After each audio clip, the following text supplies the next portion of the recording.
Um salve voltando aqui agora com o podcast Os Mensageiros, depois de um longo tempo, com um tema que a gente prometeu faz tempo, que é justamente sobre a história do catolicismo na Inglaterra. Eu sou o Gabriel Lopes e hoje está comigo. Eu sou o Gabriel Pereira, sou do canal Condestável, tô aqui no Mensageiros desde o começo também. Também já fiz algumas lives lá com o Thiago, do Saquarema, inclusive sobre Portugal católico, né? Sobre Portugal tradicional. Agora tá aqui no podcast, vamos falar um pouquinho sobre a Inglaterra católica, que também tem uma ligação importante, principalmente na Guerra dos 100 Anos, ali com Portugal. Exatamente, conectando todos os temas. E talvez fosse interessante também de fazer de outros países mais pra frente, se der certo esse daqui. Pois é. A França católica também. Bom, França teoricamente católica até hoje, mas, né? Praticamente. Mas enfim, hoje falaremos da Inglaterra especificamente. Não vamos falar tanto sobre Irlanda ou Escócia. Vamos ficar mais na Inglaterra.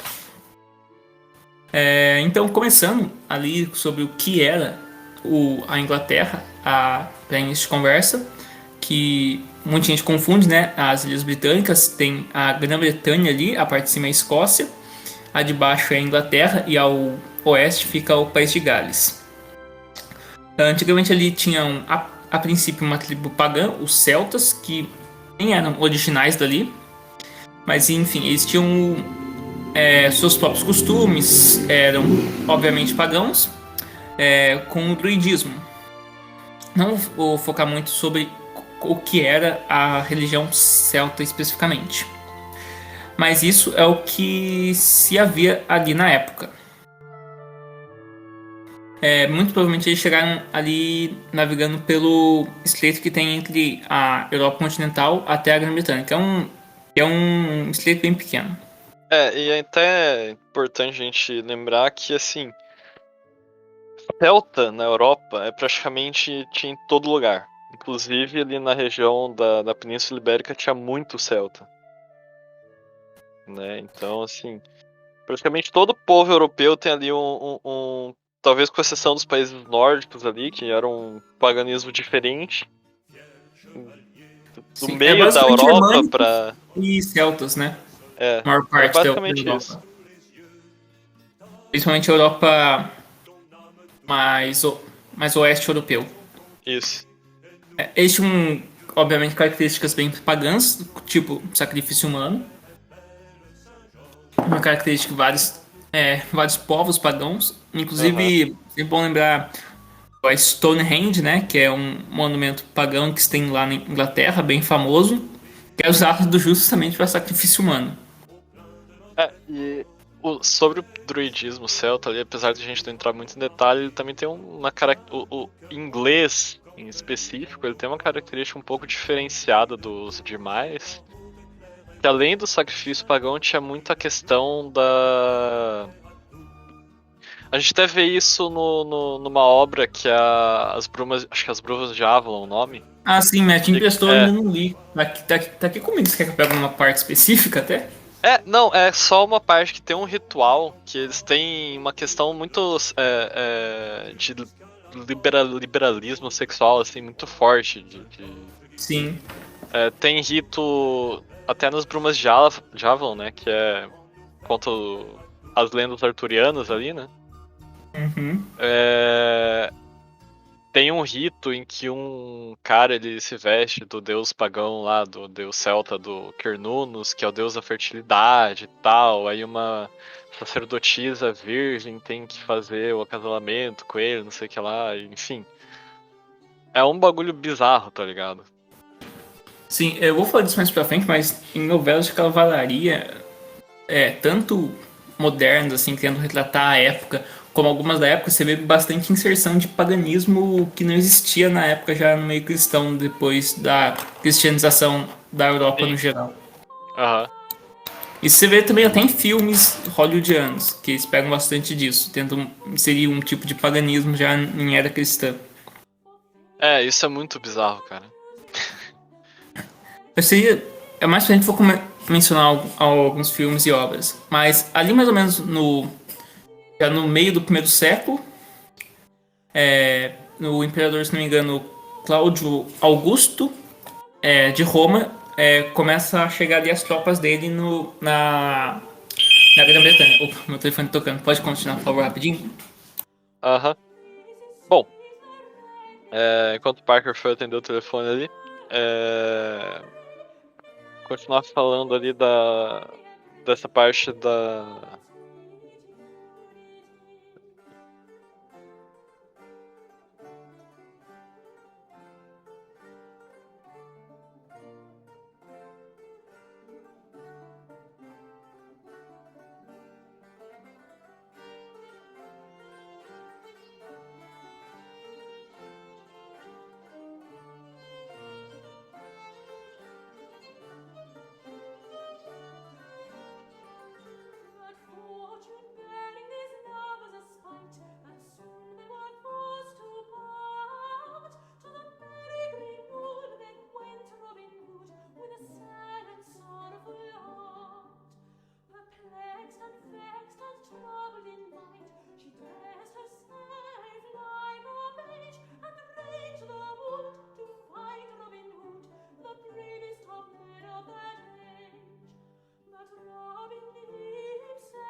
Bom, depois, enquanto o Parker não volta aí, né, pra continuar ali a parte dele, eu vou dar uma explanada um pouquinho mais sobre a questão do paganismo versus cristianismo, até o que é retratado nas Brumas de Avalon. Em especial nas Brumas, a gente tem uma coisa meio bizarra, que é como que o paganismo convivendo junto do cristianismo, né? O Rei Arthur nessa obra de... Opa, voltou. Voltei. Eu tava dando uma explanada na parte do Rei Arthur dos Brumas de Avalon, que é bem bizarro, que eles misturam justamente aquilo que ele falou, eles misturam o cristianismo com o paganismo ali, é doido. Sim, eu não sei se. Eu sei que muito disso já vai ter em lendas arturianas da época, eu não consigo pegar agora quais crônicas, mas é interessante como isso vai se fazendo, tipo, pós-renascimento, ou até mesmo no romantismo do século XIX, que os caras vão tentar pegar um negócio nacionalista, mas isso vai acontecer em toda a Europa.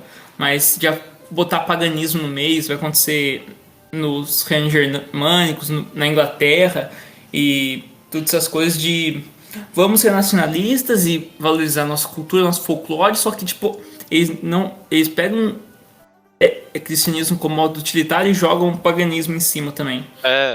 Nossa, essa questão dos Brumas de Avalon é meio bizarro, porque assim, o Rei Arthur nessa história, ele recebe uma bênção cristã e ao mesmo tempo que recebe uma bênção pagã, entendeu?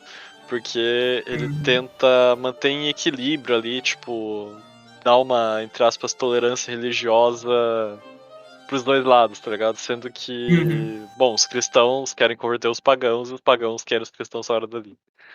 Então é meio bizarro, tá ligado? Essa história. É bizarro e totalmente anacrônico. Então. Onde é que eu tava? Assim, no Cláudio. O Cláudio, né? Isso. Sim, daí é interessante ver também como justamente essa parte da Europa vai ser a última a ser tecnicamente pega pelos romanos, né? Já tinham toda a parte ali da Ibéria, toda a parte do que vai ser a França, a Itália e a Alemanha e as outras partes ali, mais dos Balcãs. E a Inglaterra que vai chegar por último, a parte inglesa. E com isso, eles não vão ser tão fortemente. Os pagãos eles não vão ser tão fortemente civilizados contra as outras partes da Europa. Apesar de os romanos construírem cidades, estradas, em todo esse meio tempo. Inclusive, vão construir um muro, se não me engano, é um muro que inspirou o George Martin a fazer a muralha lá do Game of Thrones, que é no ano 142 com o muro de Adriano, que vai dividir justamente mais ou menos a parte onde é a Escócia da Inglaterra. Hoje em dia, se não me engano, eu vi umas imagens. Hoje em dia é só uma muretinha, né? Mas um muro grande não. Mas você vê também não comparado ao Brasil, não é um lugar tão grande ali. É um estreito que você consegue realmente construir um muro reto. Tipo assim, acho interessante a gente falar que você citou isso, que nas crônicas saxãs, né, enfim, vários autores, o Bernard Cornwell, ele é escocês, se eu não me engano, ou inglês mesmo, não lembro agora. Ele é um autor que pegou as histórias das crônicas saxãs, né, que contavam o que aconteceu, né, principalmente na época ali das invasões vikings, né, e escreveu uma Uhum. história de ficção em cima. As crônicas saxônicas, dentro delas, ele mostra muito o povo saxão ali, né, os ingleses saxões, tipo, espantados. Uau, como os romanos conseguiram construir isso e tal, e blá blá blá. Aí, tipo, tem uma parte que eles passam justamente na muralha de Adriano, entendeu? Mas você sabe se isso daí pelo menos é bom, diferente das umas de Avon, se não tem tanto paganismo? Porque isso daí eu já ouvi Não, falar, só que eu não li. Eu as queria ler. crônicas saxônicas é muito boa, tá? Ela é bem cristã.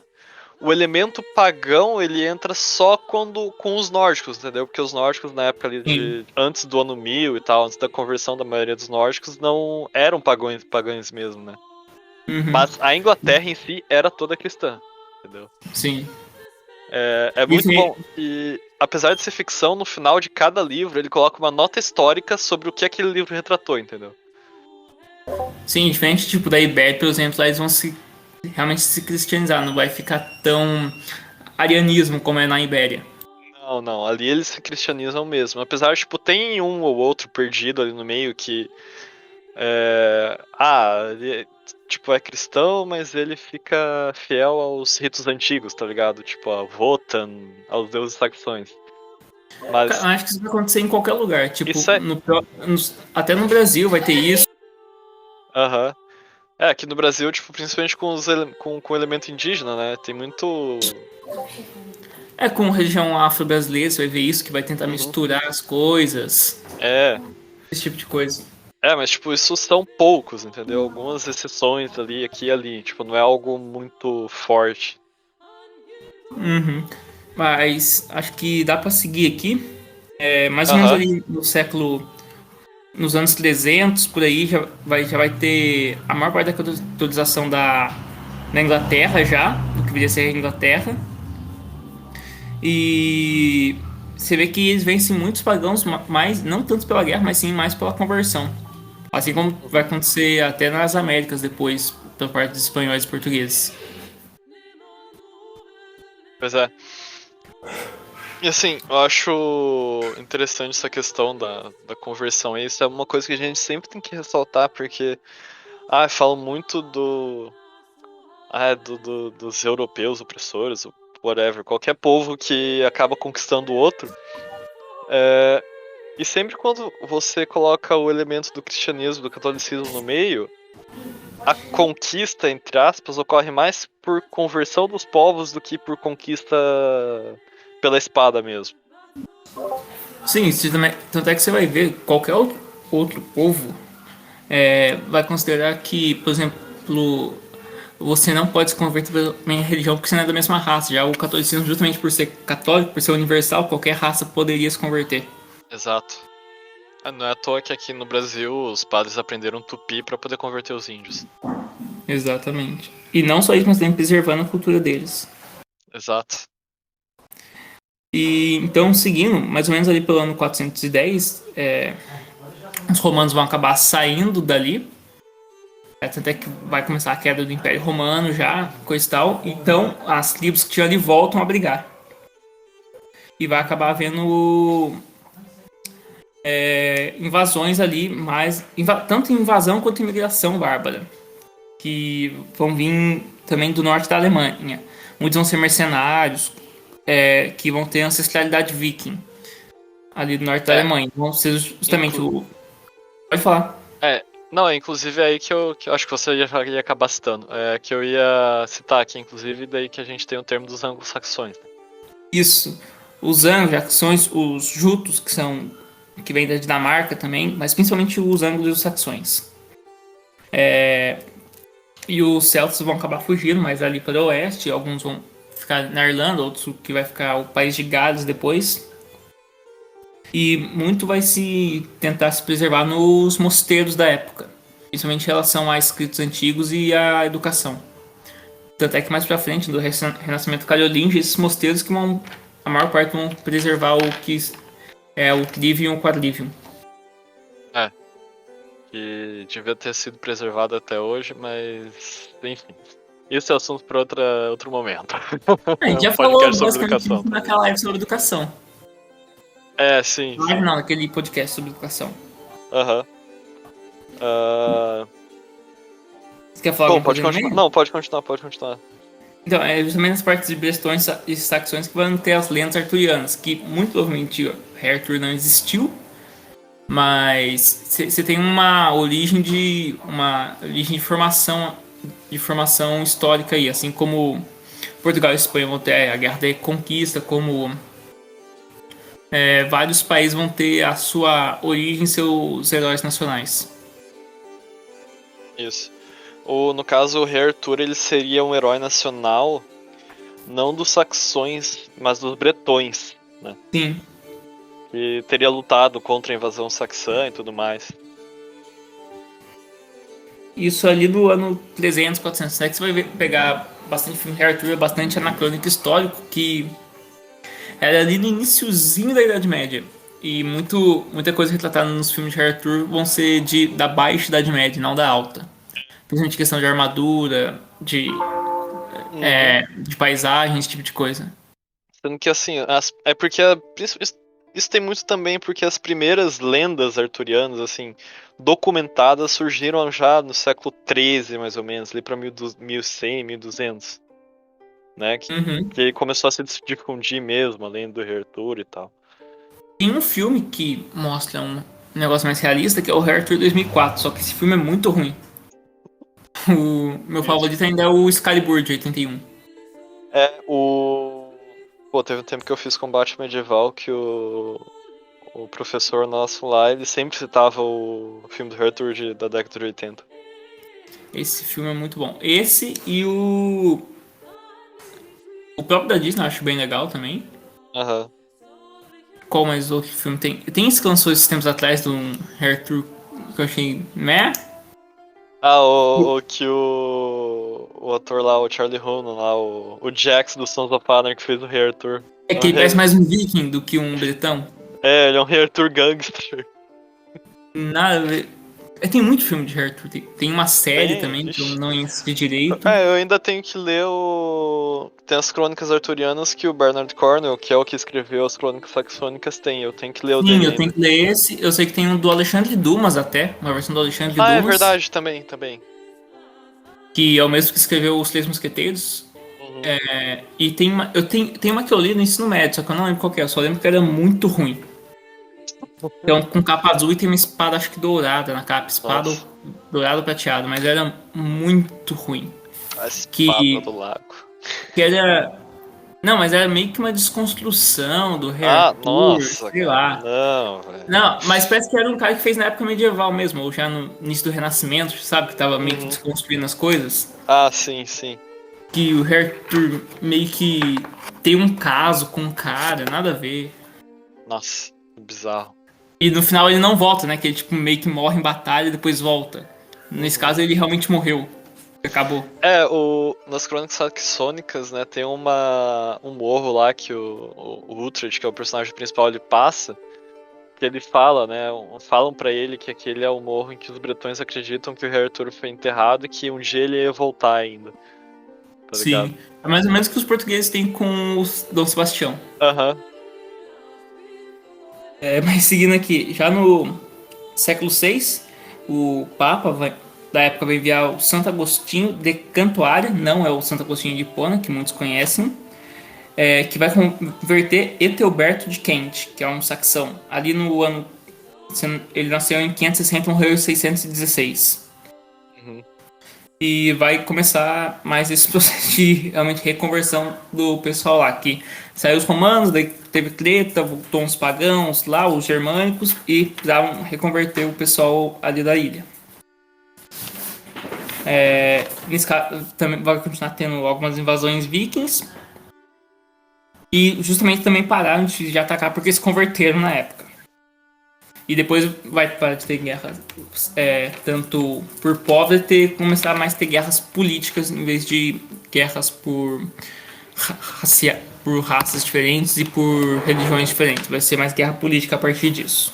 E apesar de que ali pelo ano 700 e pouco, quase ano 800 ali, né, voltam-se a ter invasões vikings, né, e começam ali acho que é mais ali pro norte, ali pra Nortúmbria, porque assim, nessa época ainda não existia Inglaterra como a gente conhece hoje, né. Sim. O lugar da Inglaterra, England, era dividido em 4 reinos, né? Que era Nortúmbria, no norte, a Mércia, na região central, a Anglia Oriental, na região leste, e o Essex, no sul. E ainda tinham os galeses no oeste. Sim, é interessante observar isso, que a gente observa, vai falar de algum local, a gente vai falar como se fosse que nem hoje em dia, mas acontece a mesma coisa com Espanha. Quando a gente vai falar de Castela, Aragão, Astúrias, Navarra, Galícia, esse tipo de coisa.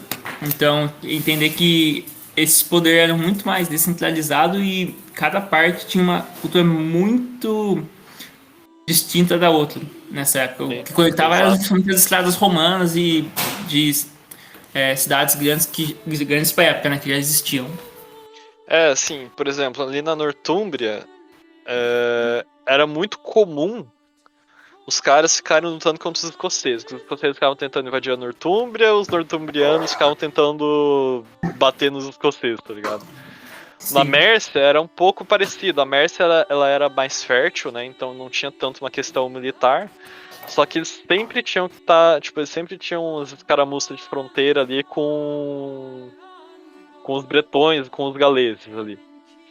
Que ficavam tentando invadir a Mércia e expulsar os saxões de lá. E mais ao sul tem um reino que menos tem conflito, que é o Essex, que é também bem fértil ali. E era considerado, tipo, dos 4 reinos lá da Inglaterra, era considerado o mais rico. Sim. E você vê bastante já, tipo, na época, a questão da organicidade da sociedade, que você não vai ter um rei absolutista como você vai ter a partir ali do século... A partir de 1500 pra frente, na Europa no geral. De forma alguma. Inclusive é interessante ver essas questões, porque a Inglaterra tinha um modo de monarquia que era diferente dos outros. Assim. Era uma espécie de uma monarquia eletiva, mas que reunia só alguns lords ali que tinham terras, né, os lords um pouco mais abastados, que se reuniam no conselho, que era o chamado de Witan, né? E elegia o próximo rei. Em geral, era o rei que era o filho do anterior, né? Mas caso o rei fosse incompetente, o Witan, ele... que era o conselho, ele via, pô, o rei não tá dando não, entendeu? É uma então, aristocracia da época. A aristocracia da época. Ou ela convocava o próximo ali, sucessório ali, o filho do rei, se ele já tivesse idade, ou dava um jeito de tirar o rei e botar outro no lugar, entendeu? Sim.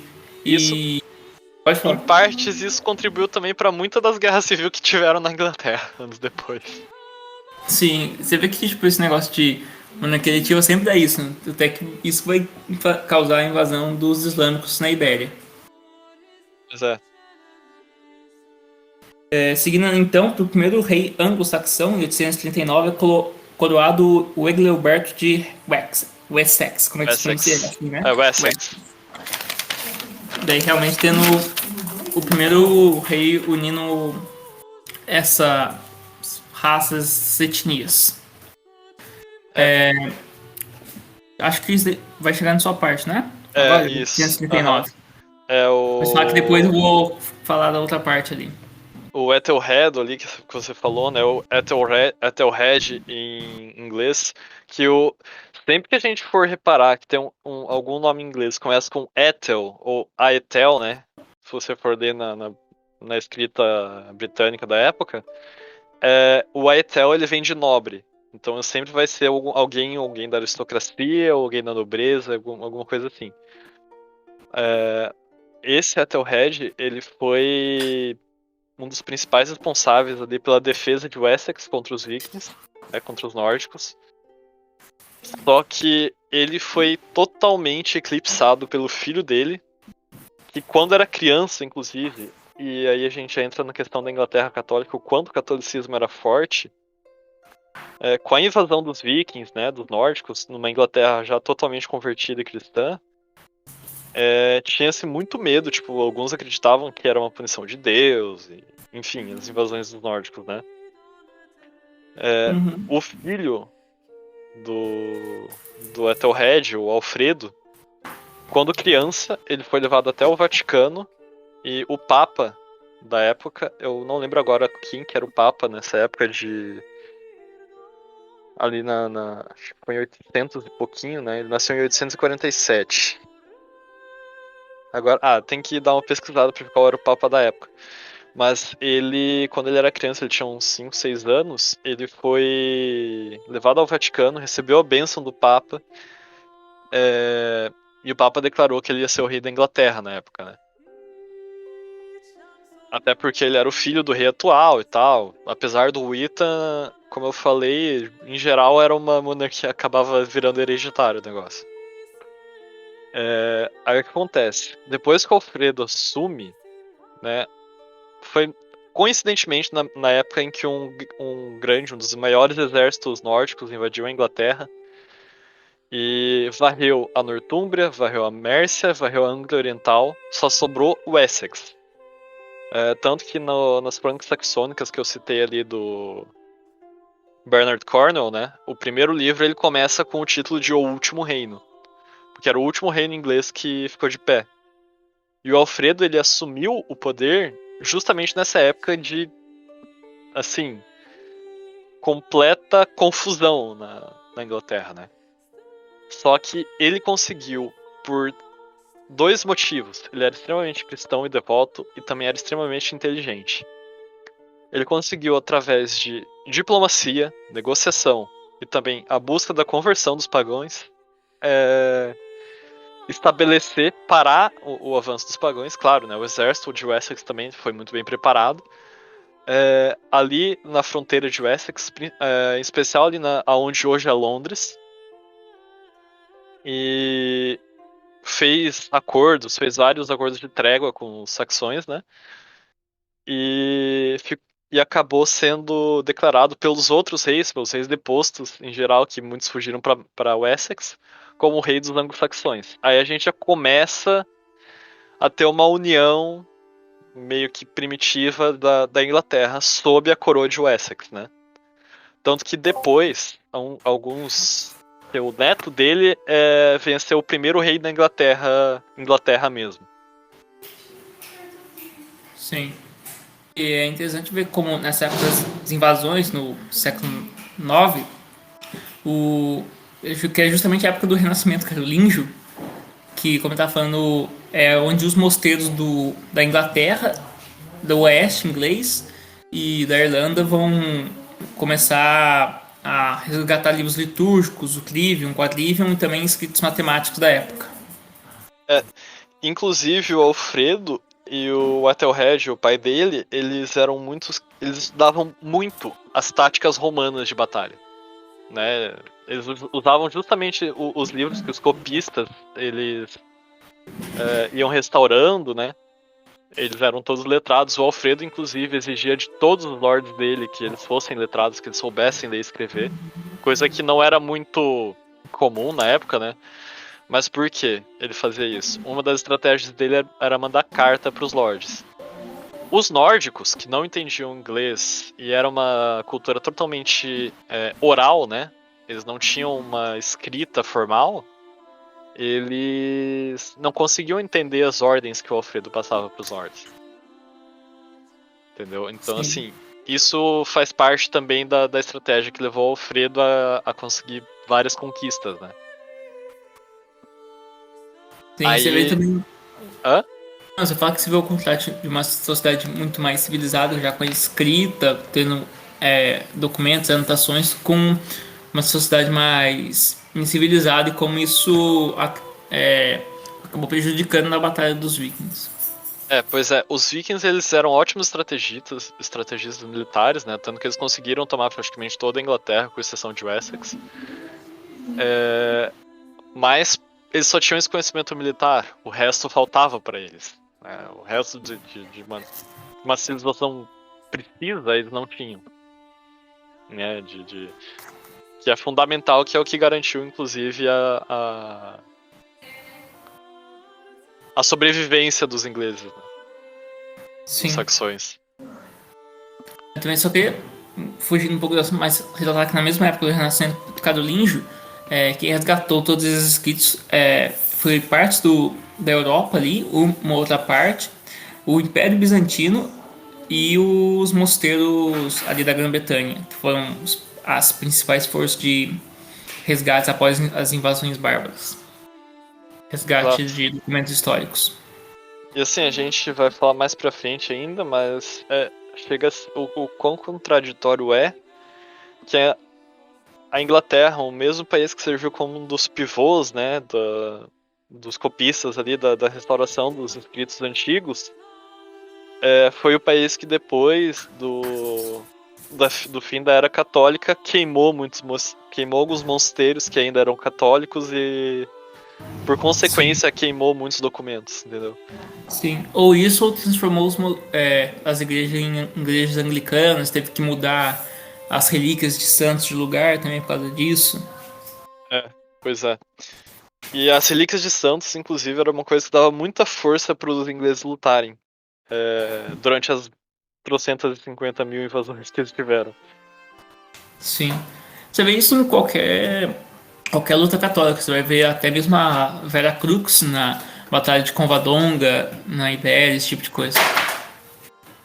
Pois é. Bom, continuando ainda, né? O... Acho que você Depois. Hã? vai falar mais alguma coisa? Que eu ia começar a falar dos francos agora. Ah, sim, não, só antes dos francos eu vou só fechar essa parte do Alfredo ali. Sim, sim. Que o filho dele, o Eduardo o Velho, é que assim, se é pra falar de Eduardo e Inglaterra, a gente tem que separar bem, porque tem 300 Eduardo na história da Inglaterra, que isso é Sim. importante. Eu ia, Ah, eu ia falar do Eduardo Confessor, que é outro cara.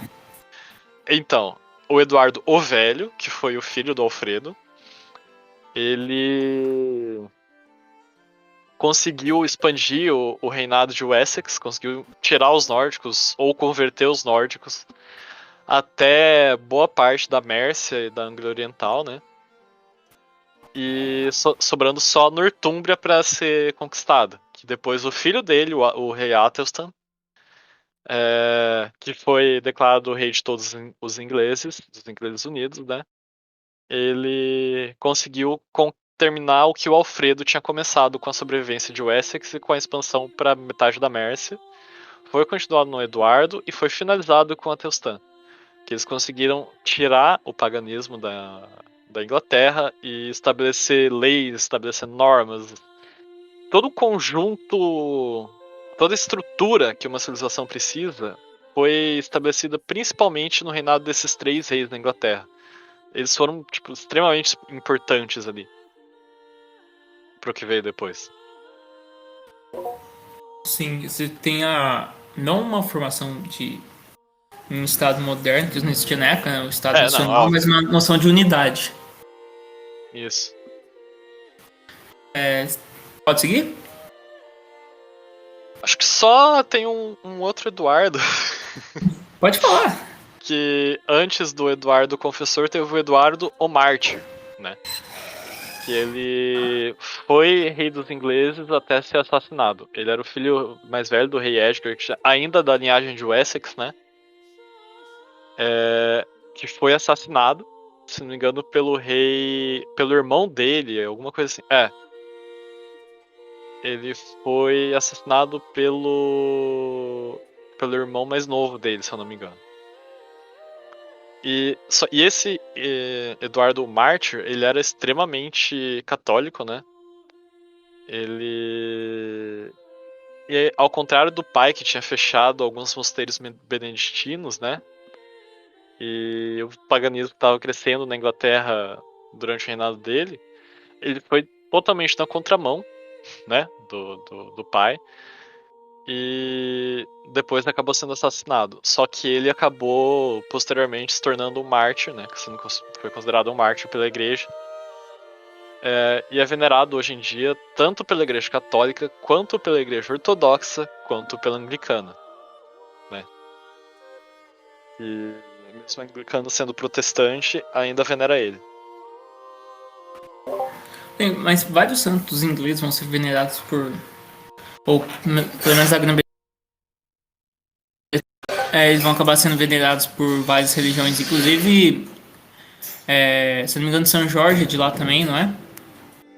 São Jorge, se não me engano, São Jorge da Inglaterra também. Deixa eu até conferir. Mas ele vai ser, mas ele também vai ser protetor de Portugal e vai ser até venerado por religiões afro-brasileiras. São Jorge tá na bandeira do Condestável, que lutou em Portugal e tal. Ele ajudou a pôr a dinastia de Aviz no poder. A bandeira dele, se não me engano, tinha São Jorge e São Tiago, que a gente tem a imagem de São Tiago Matamoros, né? Sim. Santiago de Compostela. Isso.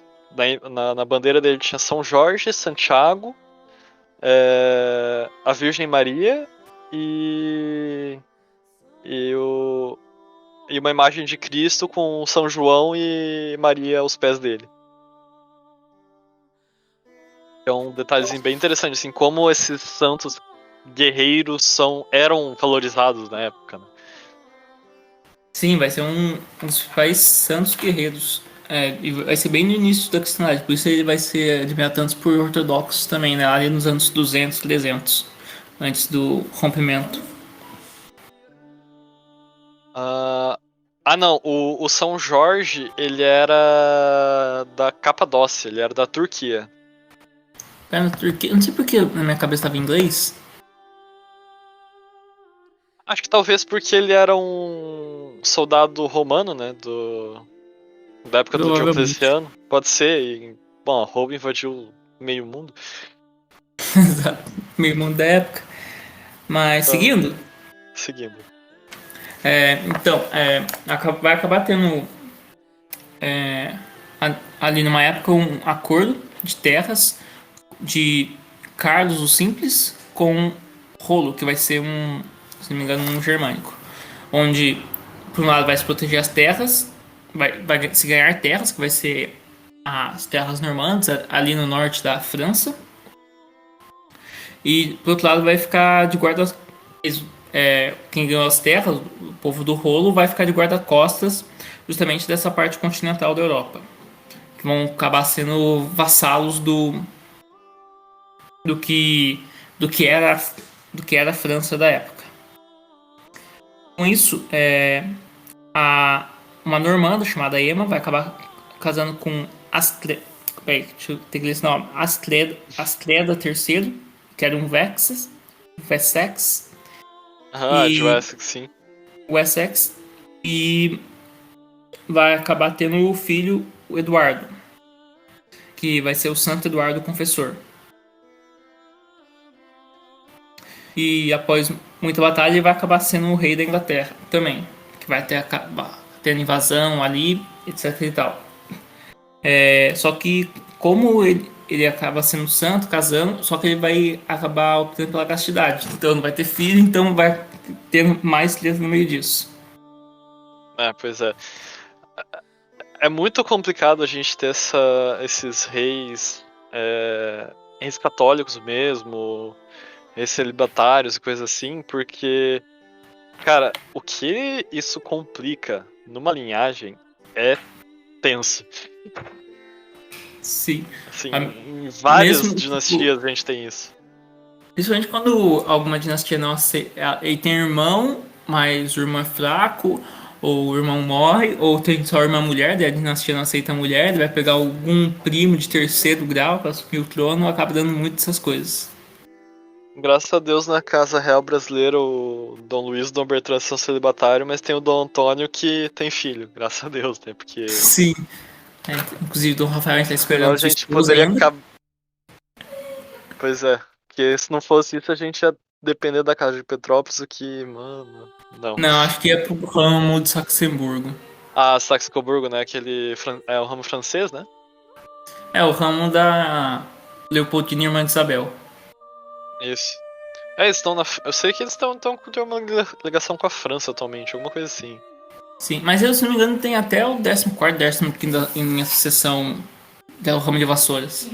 Ah, tá, não, então, ixi, tá tranquilo. Esperamos que sim.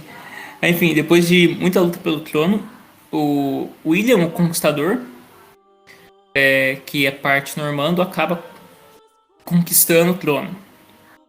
E nesse rápido período vai se estabelecer o que é o feudalismo inglês, né? Vai ter principalmente suas características próprias. O, como a gente, como já se fala muito lá no canal do Thiago, principalmente com os vídeos com o Thiago Silvani sobre corporativismo e feudalismo, cada parte da Europa vai ter seu feudalismo. Os germânicos vão ter as guildas, a França vai ter um feudalismo mais puro, que é o que pode chamar, os fueros nas Espanhas, Irmandade em Portugal, que inclusive vai vir para o Brasil depois, as Irmandades também. E a Inglaterra vai ter um negócio interessante, porque justamente por ser uma ilha, eles vão depender muito ali do comércio interno entre eles, já que eles vão estar um pouco mais isolados que os outros. Mas essa questão também do isolamento, apesar deles acabarem dependendo mais do comércio interno do que do externo, é uma coisa que também ajudou muito eles depois, né, posteriormente, porque até então todo mundo sabia navegar e todo mundo invadia a Inglaterra era a casa da mãe Joana, né? Sim. Mas depois esse isolamento deles foi o que acabou ajudando muito o país. Uhum. E quando o William Conquistador, ou Guilherme, vence Haroldo II, que é o último rei anglo-saxão, ele acaba fazendo algumas mudanças no poder, obviamente. Ele vai ter uma aristocracia, uma nobreza normanda, o latim vai começar a ser a língua oficial dos documentos, e vai ter o fim definitivo do que pode-se dizer que era a escravidão da época ali. Isso. E vai acabar fundindo o idioma anglo-saxão com um pouco do dinamarquês, franco ali, que vem do norte da França, né? Pegando ali um pouco de latim pro que vai ser o inglês pós essa conquista. Isso que o inglês já tinha sofrido algumas modificações, porque quando houveram as invasões nórdicas, mesmo no período do Alfredo e tal, e a Inglaterra ficou meio dividida entre saxões e noruegueses, dinamarqueses, suecos, principalmente norueguês e dinamarquês, né? Uhum. O inglês acabou absorvendo muito da língua desses povos e misturando. Aí depois vieram as invasões dos normandos, que trouxeram o latim, trouxeram outras coisas também pro meio. E a língua inglesa foi meio que evoluindo até chegar mais ou menos o que ela é hoje, né? Sim. Onde é que eu tava? Ah, tá. Né, também com aí realmente se estabelecendo a dinastia Plantageneda, todos esses povos realmente agora se uniram, agora com o acréscimo mais dos latinos, da influência latina também. E interessante notar que a diferença do paganismo pro, como eu disse também, o fim da escravidão, de vez com essa influência cristã, que vai ter realmente a valorização do trabalho servil, trabalho à mão, né? Desenvolvendo até aquele lema orar e trabalhar. E também vai ser muito divulgado pelos Ah, sim. mosteiros, esse tipo de coisa. De se trabalhar tanto o corpo, a alma e a mente. E não só o corpo Inclusive, dos pode militares, continuando mas aí que eu me lembrei de uma coisa que tem no livro do Dom Bertrand aqui, mas pode continuando aqui que eu já cito, que ele fala um pouco sobre isso. sim, No mas Psicose muito do. Ambientalista. Ah, sim. Mas muito desse esforço à mão, né? Como eu disse, com o feudalismo, com o surgimento das guildas e a valorização do trabalho de força, as artes serviços chamadas, né? Tem as artes liberais, trivium, quadrivium, que servem a, a mente, a alma, e os trabalhos de serviço que servem ao corpo, carpintaria, ferreiro, cutileiro, vidraceiro, esse tipo de coisa. Tanto é que muitos monges não só vão ser copistas, esse tipo de coisa, mas eles provavelmente vão saber algum outro trabalho manual na época. Uhum. É... Tá? Oi? Pode citar. Não, eu tô procurando aqui ainda. Ah, só queria também mencionar que a conquista do Guilherme foi no ano de 1066 e essa é a data importante para eles, É, né? Que é a finalização da conquista do Guilherme Conquistador. Ele e, governou de 1066 a 1087. e essa data é importante também, porque assim, como eu já tive bastante nesse meio de combate medieval e tal, tem muito o tal do reenactment, né? Que eles tentam reviver algumas épocas medievais. Uhum. Tem muito historiador no meio, e muitos desses historiadores eles consideram, né, que as invasões vikings da Inglaterra tiveram um início ali em 700, final do século 8, ali em 700 e pouco, com a invasão do mosteiro de Lindisfarne, no norte, e tem o seu fim em 1066, quando veio a invasão normanda, que é considerada a Sim, última grande invasão que a Inglaterra sofreu. sim. Também, só considerando esse negócio de feudalismo também, é que onde vai surgir a ideia dos coldados, né? Que vai ser muito forte na Inglaterra. Tanto é que eles vão passar isso até mesmo pros americanos que não tem conde, não tem nada de influência monarca, mas eles vão ter os condados também. Aqui ó, achei a parte que eu queria falar do psicose ambientalista do Dom Bertrand. Pode estar. Aqui, ó, na página 29 aqui, que ele tem uma parte que ele fala, ó, o conhecido lema ora et labora, orai e trabalhai, né? Praticado e difundido pelos monges beneditinos desde o século VI, proporcionou o processo civilizatório da Europa, pois a visão metafísica, quando bem entendida, ajuda o homem a mobilizar todas as suas energias para a realização da perfeição. Ao desmatar as florestas para destiná-las ao cultivo e habitação, tinham o cuidado de plantar árvores e conservar as matas, dentro do possível. E isso fez até aqui, tem um trecho que ele fala justamente da Inglaterra. Ó. Os pântanos de Southampton, na Inglaterra. Um especialista descreve como era essa região no século VII, antes da fundação da abadia de Thorney. Que fala bastante justamente dessa filosofia do ora et laborem, né, do ora et trabalhar. Olha Uhum. como era o lugar, ó. Não passava de um enorme pântano. Os charcos eram provavelmente parecidos com as florestas da desembocadura do Mississippi ou as marismas das Carolinas. Um labirinto de errantes córregos negros. Grandes lagoas, atoleiros submersos a cada maré da primavera. Enormes extensões de juncos, carriços e samambaias. Grandes bosques de salgueiros, amieiros. Enfim, vai falando como era o terreno, que era pantanoso, era horrível, assim, né? Uhum. E através dessa implantação do Ora et Labora, né? 5 séculos depois, William de Malmesbury fez uma descrição de como era esse lugar que tinha sido citado antes, né? É uma réplica do paraíso, onde parecem refletir-se a delicadeza e a pureza do céu. No meio das lagoas, erguem-se bosques de árvores que parecem tocar as estrelas com suas altas e esbeltas frondes. O olhar fascinado vagueia sobre o mar de ervas verdejantes. Os pés pisam em as amplas pradarias sem encontrar obstáculos no seu caminho.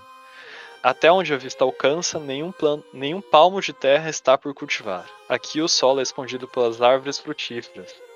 Acolá pelas vinhas estendidas sobre o chão ou puxadas para o alto, sobre caramanchões. Natureza e arte rivalizam, uma suprindo tudo que a outra esqueceu de produzir. Ó profunda e amável solidão, foste dada por Deus aos monges, para que sua vida mortal pudesse aproximá-los diariamente do céu. Tipo, toda essa cultura, né, do ora et laborem praticada pelos monges católicos, principalmente na Inglaterra, foi capaz de transformar uma imagem, uma natureza arredia, pantanosa, feia, que era um obstáculo para o desenvolvimento da própria Inglaterra, em algo bonito, belo, que ajudou no desenvolvimento e ainda assim mantinha a natureza boa, uma natureza intacta ali.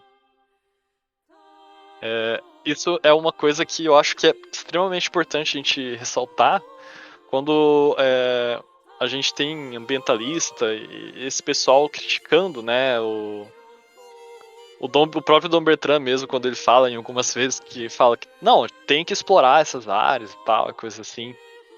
Só que o que o pessoal não entende que ele fala quando ele fala de explorar é justamente nessa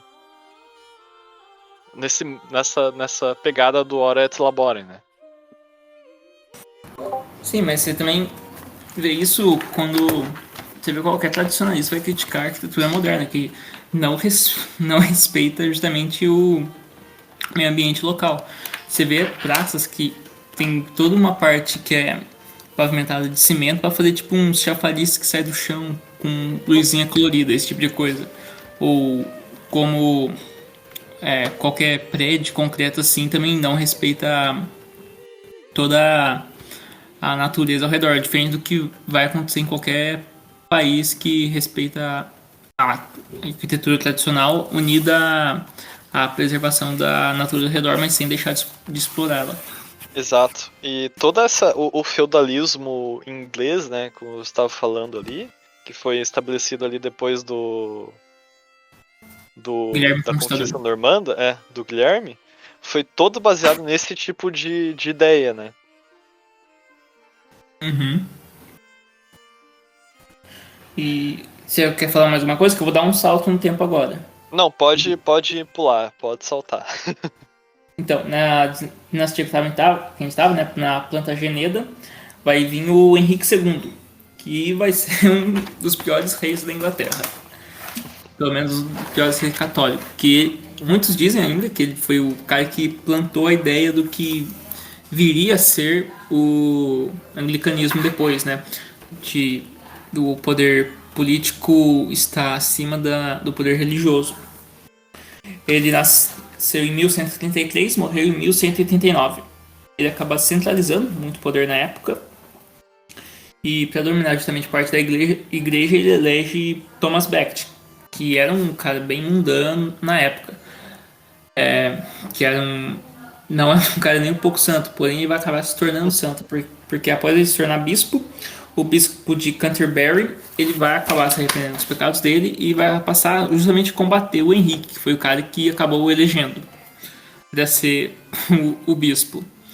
E Thomas Becket tem as suas relíquias, coisa e tal, que inclusive elas ficavam na catedral onde ele morreu, entre aspas, acidentalmente, né? Enquanto descia as escadas, ele acabou caindo das escadas. Muito se especula que foi Henrique que mandou matar ele, não se tem provas, mas muito provavelmente sim. E.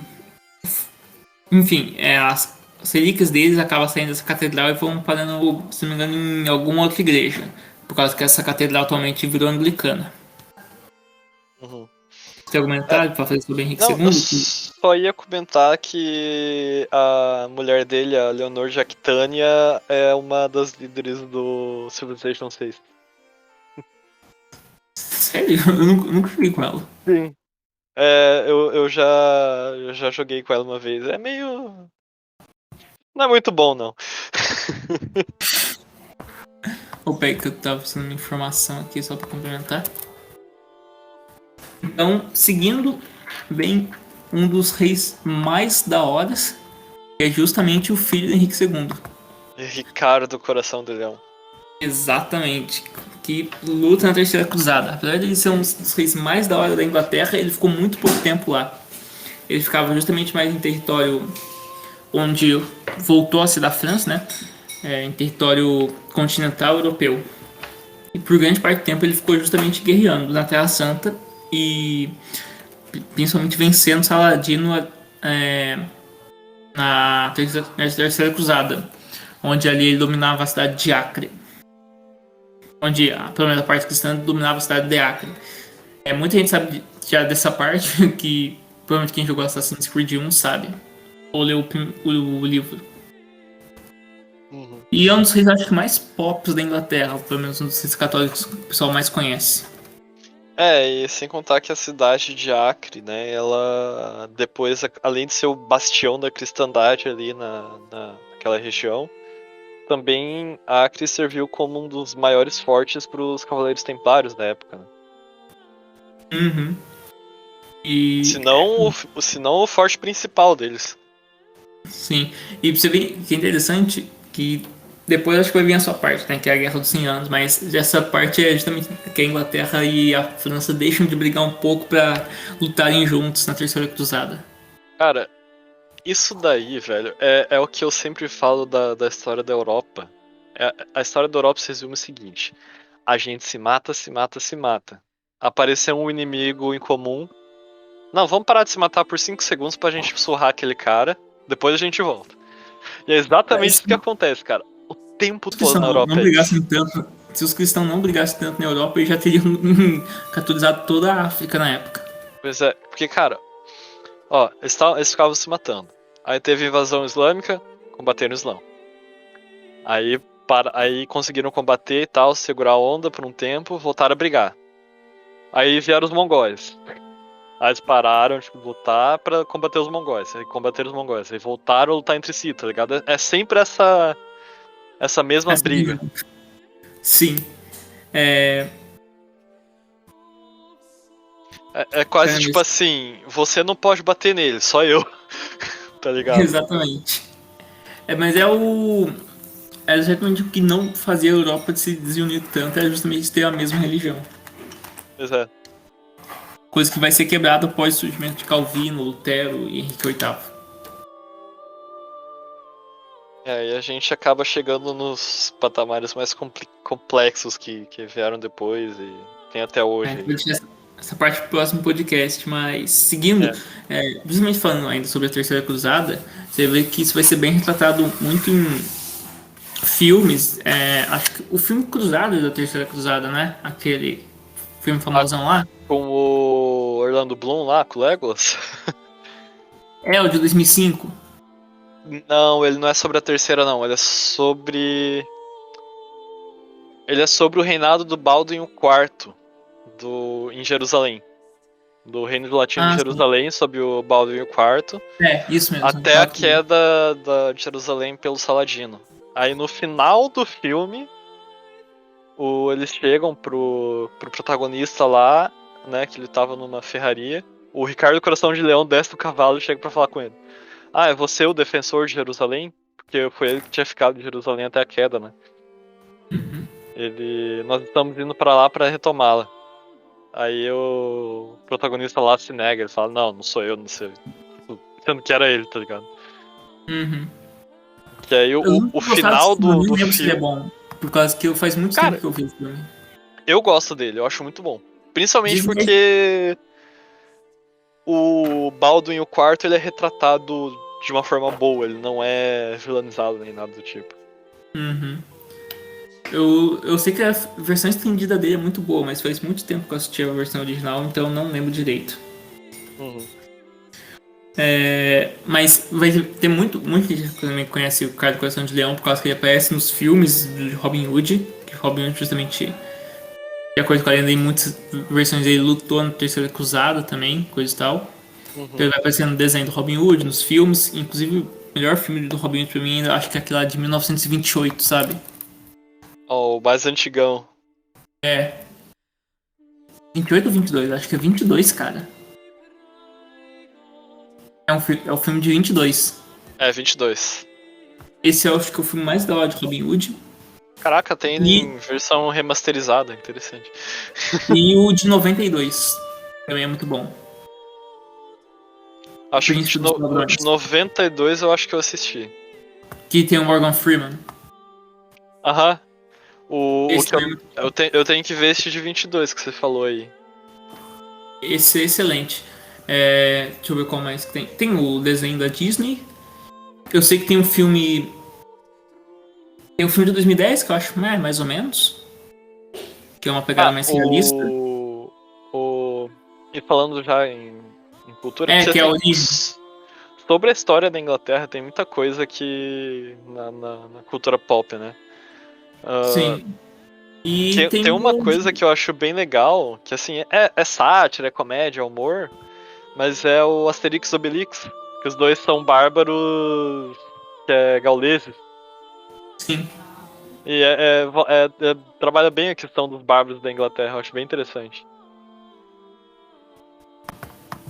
Cara, esse é um dos personagens mais famosos porque cai em toda tirinha de prova. Oi? O. E, pô, eu acho que assim, se eu não me engano. Eu acho engraçado que. Fugindo um pouquinho do assunto, o Tolkien, ele. Ele criou todo um universo porque ele dizia que a Inglaterra não tinha uma mitologia, um mito de fundação, tá ligado? Só que, cara, tem. Só que não é É, bonito. as lendas arturianas. É, mas não é algo tão legal. Entendeu? Que o Uhum. Tolkien conseguiu produzir com todo o universo que ele criou, eu acho que. Né? Uhum. Cara, a gente tem que ler o Silmarillion, eu só li o Básico dos Senhor dos Anéis e o Nossa, Hobbit. o Silmarillion é fantástico, cara. Eu recomendo pra todo mundo. Eu tenho que ler todas as obras do Tolkien pra gente fazer um podcast só do Tolkien, mas é muita coisa pra ler. Cara, só apoio. Ah, eu tenho que ler tudo também, eu só li o Silmarillion, o resto eu vi a trilogia do Senhor dos Anéis. Eu tô relendo o Ah, Silmarillion, ainda tenho que ler aqui, eu tô até com os livros já. Os Filhos de Húrin, Beren e Lúthien, A Queda de Gondolin, Contos Inacabados, O Hobbit e tem que ler a trilogia do Senhor dos Anéis também. Livro que não acaba mais. pra quem não tá acostumado a ler, eu recomendo começar por Hobbit, que o Hobbit é facinho de ler. É, Mas enfim, voltando pro assunto aí. Sim, falando sobre Robin Hood, tem um filme de 2018 também, que eu só vi o trailer, achei meio meh. É muita ação, o Robin Hood parece mais um super-herói, assim. Parece da hora a ação, mas é. Eu fico com o de 22 e o de 92, que são os É melhores que filmes ainda. os últimos, cara, os filmes dos últimos anos aí é muito mais ação do que qualquer outra coisa. É muito mais o quê? É muito mais ação do que qualquer outra coisa os últimos filmes que têm Ah, saído. não só isso, mas você tá desconstruindo o personagem. Ou isso, ou os filmes dos anos 2000, que é tipo, tentava levar pro realista demais, que ficava meio boring. É. Tipo, o Pô, Top Hair Tour que eu ensinei de 2004. tem um filme ali que retrata o Império Romano e Cleópatra, é justamente Cleópatra da década de 60. Cara, aquele filme tem uns diálogos tão sensacionais, ele é tão épico, tão da hora que. Qual filme? Cleópatra, acho que é de Ah, tá. 1963, que retrata bem o Império Romano ali. Esse Cara, eu é não muito assisti. bom, velho. Enfim, Seguindo, voltando aqui pro assunto. falando sobre o Ricardo Coração de Leão, apesar de ser um dos seis maiores símbolos da Inglaterra, infelizmente ele não governa por muito tempo, porque ele morreu um pouco depois justamente de voltar para a Inglaterra. Uhum. E então o reinado acaba passando justamente pro John Não Lands, o João Sem Terra. João Sem Terra, justamente porque ele era o filho mais novo, acaba herdando poucas terras. E não só isso, mas como ele também perde terras para a França. Uhum. E vai acabar tretando com os nobres lá. E isso vai acabar chegando só lá em 1215 na Carta Magna. Você quer falar um pouco sobre ela? Aonde. Pera, me perdi aqui um pouquinho. Em qual parte que você falou? Em qual último rei? Eu acabei falando do João Sem Terra. Ah, tá, o João Sem Terra, tá. Depois dele veio o Henrique III, né? Putz, agora eu não sei que eu dei um salto no tempo depois disso. Ah, tá, você deu um salto no tempo. É aí que eu me perdi. A Carta Magna, acho que ela já é bem mais pra frente, né? 1215. 1215. 1215. Ah, tá. No Henrique III mesmo, na época do Henrique III. Se eu não me engano, esse filme, esse. Sobre essa história da Carta Magna, tem um filme que é razoavelmente bom ali. É Sangue e Honra. Em que os nobres da Inglaterra eles forçam o rei a assinar a Carta Magna, né? O rei Henrique III e. Pelo menos na história do filme, ele vai e pede ajuda de alguns bárbaros, de alguns mercenários, para poder reconquistar o poder que ele tinha antes. E um templário ajuda a combater esses bárbaros. É bem legal o filme. Mas você vai ver. muita coisa. Vou ter que ver esse filme depois, mas você vai ver muita coisa sobre a Carta Magna que o pessoal critica justamente por falar que é a tataravó das constituições modernas, né? Que sobrepõe. Você coloca muita lei em texto escrito ao invés de ter a É, tradição. a Carta Magna ela foi bem basicamente isso, cara, porque assim, os nobres, os aristocratas ingleses da época, eles se juntaram numa revolta contra o Henrique III, escreveram a Carta Magna, chegaram lá, botaram na frente dele, apontaram as espadas e falaram, assina, entendeu? Não foi algo Uhum. orgânico, não foi algo que veio naturalmente, foi algo forçado, entendeu? Esse daí já é um dos primeiros problemas dessa Carta Magna. Você vai ver ele se formando. Primeiro o Henrique II ali, já com uma ideia de briga política com a religião, depois a Carta Magna. Você vê que não foi só do Henrique VIII, do nada do Henrique VIII para alguma coisa. É como eu falei, essa questão da Inglaterra com a aristocracia é bem antiga, vem desde lá do Ethan que elegia os reis, né? Então, Uhum. assim, a aristocracia inglesa sempre teve um poder muito grande. E isso, assim, claro, o rei ter um conselho, mesmo na monarquia tradicional, é algo essencial. Só que tem que ter um equilíbrio muito bom entre o conselho do rei e o próprio rei. Não pode ser como na Inglaterra que o conselho sobrepujava o rei em quase todas as ocasiões. Sim. E isso também vai acabar descambelhando lá na Revolução Gloriosa depois. Exato. Pois é. Mas enfim, justamente nessa época vai acabar muito católico brigando entre si mais ainda. E vai surgir uma figura, só pra precisar como é que eu pronuncia o nome dele. É justamente filósofo da época, que é o Guilherme de Ockham. Ah, Que vai acabar sendo o pai ali do nominalismo. Pelo menos um dos influenciadores do nominalismo. Que mais pra frente vai influenciar o empirismo, depois o iluminismo, depois o liberalismo, depois a gente sabe o que acontece. Isso ali no século, deixa eu checar aqui o século, final do ano 1200 e início do ano 1300. e ainda. Depois ainda vai ter o reinado do Eduardo I ali, que o Eduardo Longshanks, Eduardo Pernas Longas. E acabou. No reinado dele tiveram muitas revoltas, principalmente a revolta escocesa, né? Uhum. Que foi liderado pelo William Wallace e tal. Tem até o filme que é bom pra caramba, que tem aquela cena icônica do Freedom. Sim, eu tenho só duas críticas a esse filme, se eu não me engano, que a questão, a lenda comum, né, da primeira noite, que já foi desmentida, que se não me engano tem isso no filme, né? Faz uns anos que eu Prima assisti. Nocta. É, e é um bagulho muito, que se não me engano, os historiadores, não sei do século XIX, já do século XX, interpretaram errado algum documento e colocaram que era isso.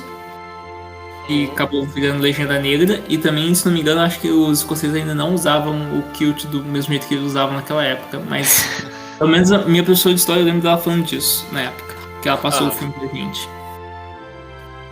Não, assim. Cara, quando é produção de Hollywood, a gente já tem que ficar com os dois pés atrás ali, mais ou menos, pra ir analisar bem quando é um Sim, eu filme de gosto porque é o Hollywood. Mel Gibson.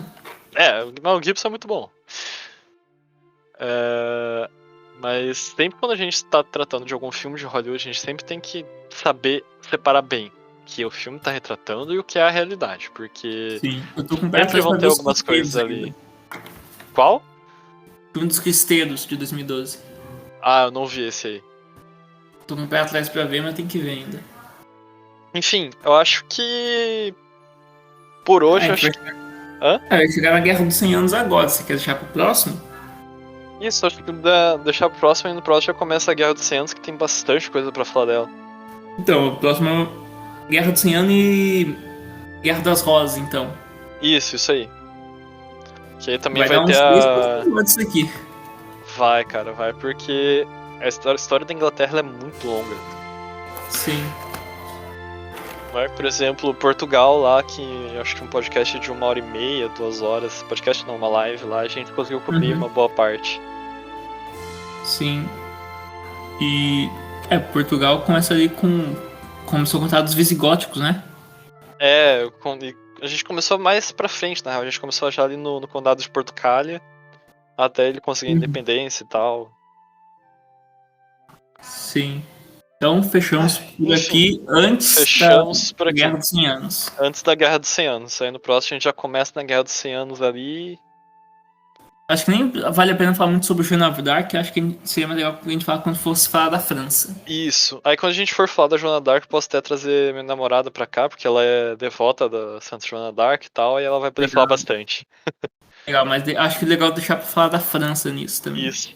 Aham. Então é isso aí. Fechamos Valeu. por aqui. Diga o que achar nos comentários e até a próxima. Salve Maria. Até a próxima. Salve Maria.